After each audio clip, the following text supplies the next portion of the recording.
Well, we wanted to come here today and finish our trip by showing you firsthand the kind of foreign aid that America wants to be involved in. These are programs that most certainly make us safer and stronger, with the opportunity to become more prosperous. First, you saw a demonstration of the work that's being done on apprehending fugitives of American justice that are wanted for extradition, fugitives guilty of committing crimes, transnational crimes in many cases, and that partnership where biometric information is being used to identify people, so that's who they really are. Oftentimes these people are carrying documents that are false, but the biometrics allow us to identify them.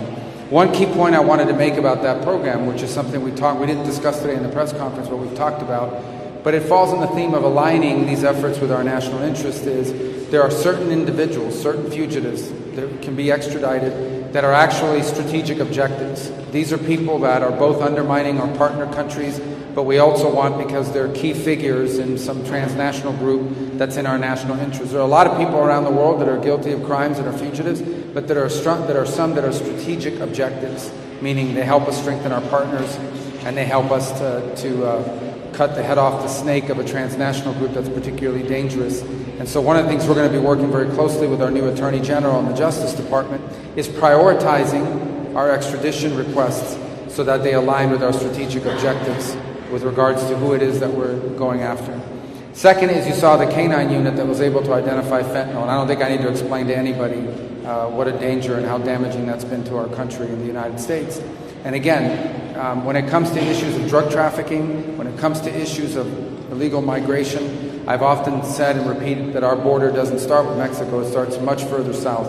So one of the ways that you see these transshipment points as they work their way towards the United States, unfortunately, part of it is through Guatemala, and the way to cut back on that is to have vetted units we work very closely with, who have the capacity through the canine units to identify fentanyl shipments that are often obviously hiding among other cargo or baggage or what have you. And then the third and final point is the precursors, and that is the basic elements that you need in order to be able to make fentanyl in the lab in Mexico, as an example.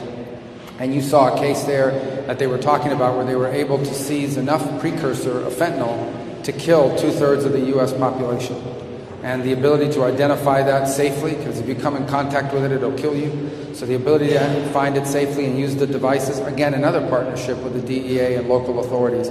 So this is a product of two things. Number one, the willingness of a partner nation state to work with us to build up these units and confront these challenges.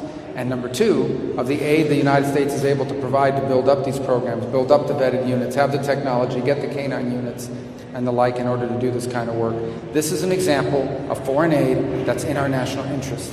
That's why I've issued a waiver for these programs. That's why these programs are coming back online and they will be functioning, because it's a way of us showing to the American people this is the kind of foreign aid that's aligned with our foreign policy, with our national interest. What about the root causes of migration? The previous administration talked about the root causes.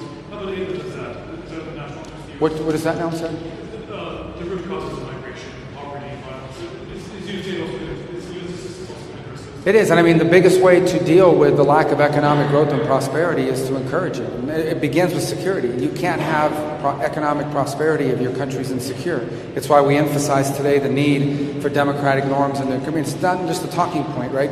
Businesses are not going to invest in a country where there's going to be some coup and a new authority is going to take over and basically tell you this factory no longer belongs to you. And businesses aren't going to invest in a country where they have to bribe elected officials to get a contract, because it's a violation of federal law. So if you want to encourage more American investment, that's the first step, is you have to have governance. The second is security. You're not going to, you know how many companies around the world, the United States is in countries where our companies that are investing are extorted.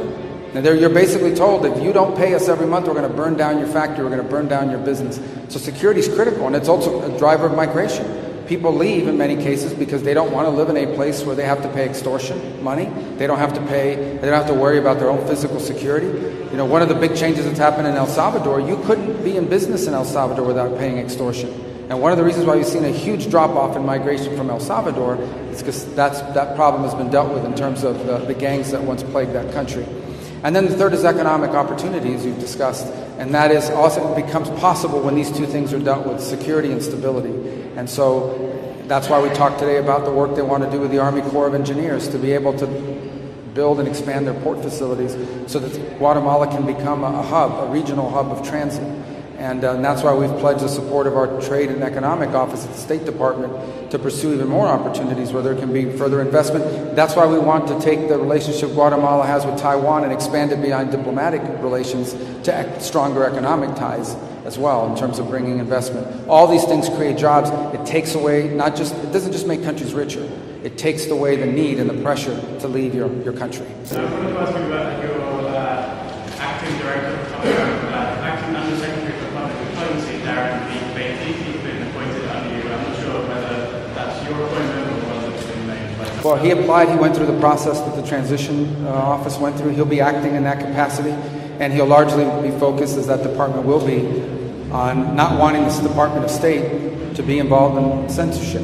And that's been the focus. That's the reason why he wanted to come work at the State Department, is because unfortunately elements of the State Department were being used to censor American voices, and that'll be his focus. And the ADL, the Anti-Defamation League, has said he's not suitable because of some comments that he's made, including on his X account. On his X account, he's also made white nationalist comments, sexist comments, and he seems to be anti-Uyghur, pro-Chinese, and made comments about Taiwan. So a lot of concerns about him as an individual. Again, his focus as acting director. We have a nominee for that position. It will be the permanent person who runs that division. And in the meantime, he's someone who was brought on board because he's strongly committed to ending the censorship programs that were being operated out of the State Department, which can no longer continue and will no longer continue. Okay, thank you guys.